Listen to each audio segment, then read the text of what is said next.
A few short years ago, they were helping to prop up a global economy that was languishing thanks to problems in the developed world. But emerging markets are coming off the boil at the moment and beginning to look a little bit last century, as many of them face problems that they struggled with back in the 80s and 90s. I'm joined by Mike Jakeman to talk about these issues and others to do with the global outlook. Mike, emerging market as an asset class, and we can't lump them all together, obviously, but are there some themes that we can draw out that explain what's happening in emerging markets at the moment?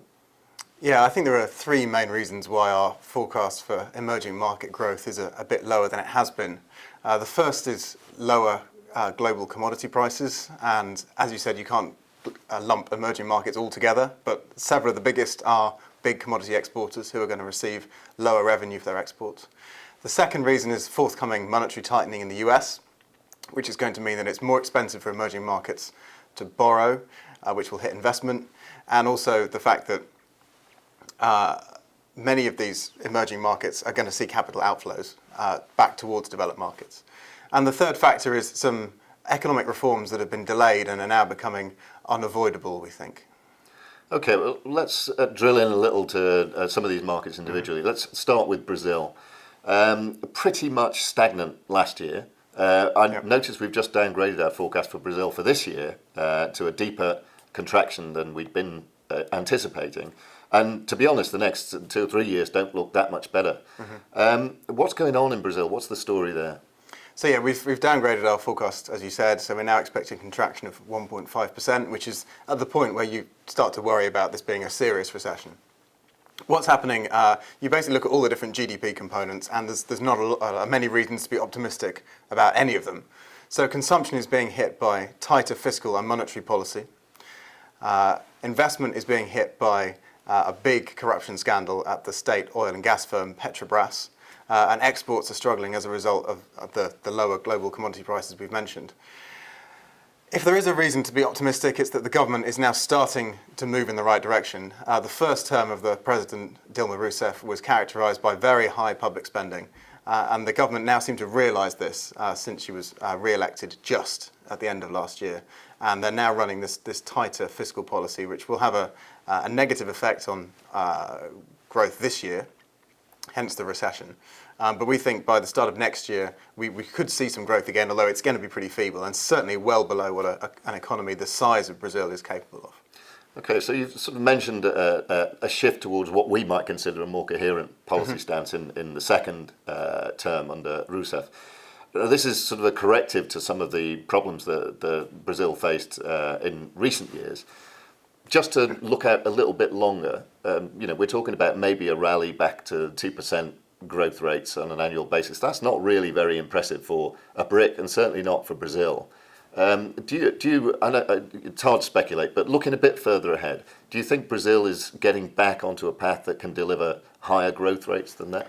I think we're a long way from me being very confident in being able to state that. I mean, some of the things that will affect the Brazilian growth rate in the longer term, of course, commodity prices, and we're in a position now at the moment where all sorts of commodities, industrial and agricultural, are very well supplied, which means that we're going to struggle to see the growth that Brazil needs. But it's about reforms. We've seen lots of emerging markets, not just Brazil, who've had bad policies at good times, in the sense that maybe in 2010-11, when commodity prices were high, countries like Indonesia also did very well at a time because they were riding off these high prices. What we need is more fundamental loosening of the economy, structural reforms to make it easier to hire and fire workers, labour market reforms, and greater foreign competition in some of these markets. Right. Let's shift now to another market which looks, if anything, even bleaker at the moment, Russia.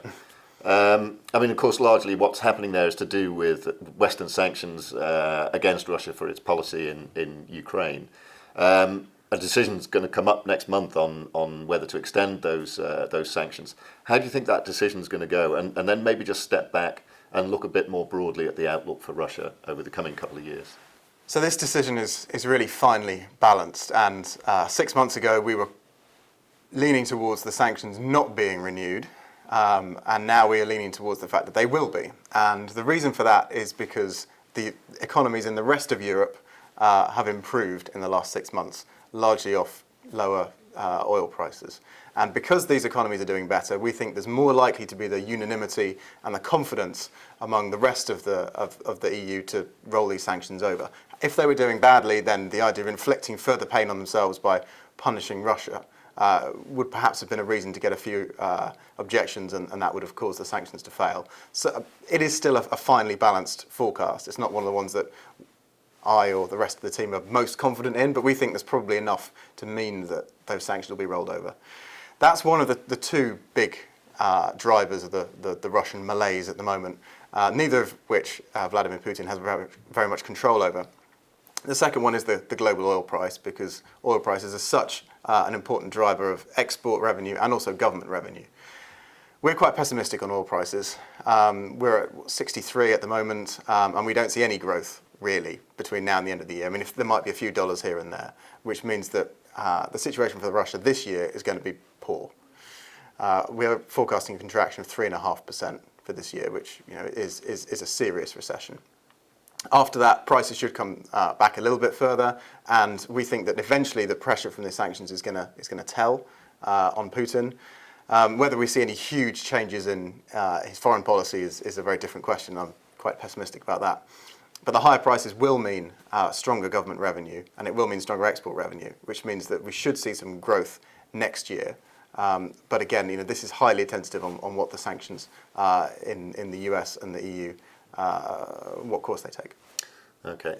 Let's move on now to China, the big beast of the global economy as things stand. It looks like for the first time in quite a long time, Chinese growth may undershoot ever so slightly the centrally mandated target, which for this year is around 7%.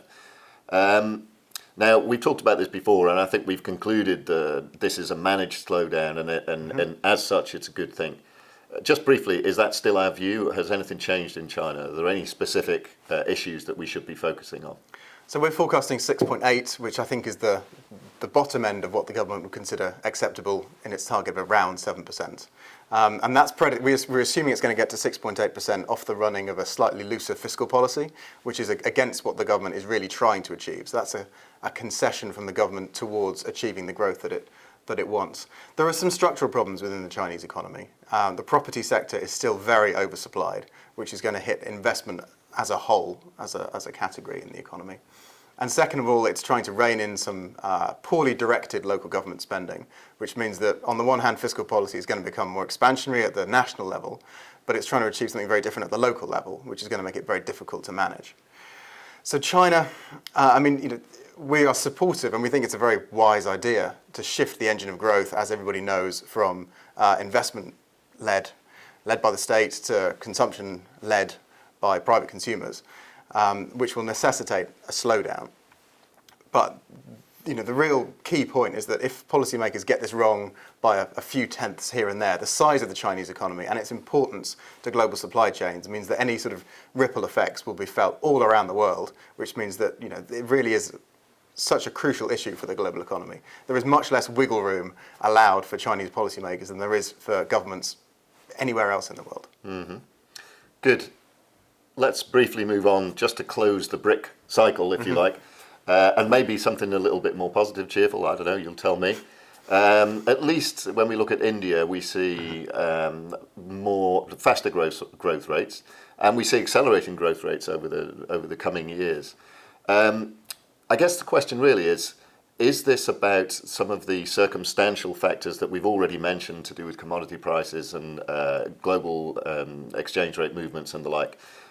Or is it to do with a more coherent policy mix from the government? In other words, is the government lucky or clever?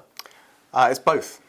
Some would argue that you make your own luck. I'm not quite sure that Modi could have claimed to have made the fall in global oil prices, but India has been one of the main beneficiaries of that. For several reasons, not just because transport becomes cheaper, but also because all of the inputs into Indian manufacturing have become a lot cheaper too. And India doesn't export oil, in fact it imports it very much, which means that it's actually benefiting in three different ways from the fall in oil prices. That is fortunate. We can't say that they planned that. But on the other hand, you'd have to look at India and say that it's a bit more, the policy making has been more coherent, and it's also more financially stable than it was 18 months ago. When we had this taper tantrum, when the Fed suggested they were first going to taper their QE policy, India was one of the hardest hit. It was one of the fragile 5 economies. When the Fed eventually does put rates up, and we think this is coming now in September, so fairly soon, we don't think India is among the most vulnerable. The central bank and the government have worked together to bring down the external and government deficits, which makes it more secure, and the low oil prices has enabled the central bank to cut interest rates several times this year, which has benefited consumption. So yeah, India is alone among the BRICS at the moment. Not only is it growing, but growth is accelerating. Lots of people have been quite down on Narendra Modi, including The Economist, actually.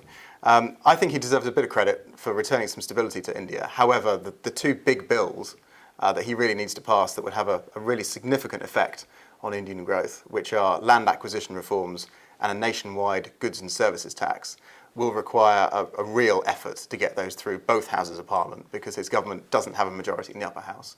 If he's able to do that, then we could be looking at a really significant period for India. Thank you very much, Mike Jakeman. You can join us as we follow up these issues and continue to tease apart the outlook for the global economy. Follow us on Twitter, visit our website, and above all, please join us again next month.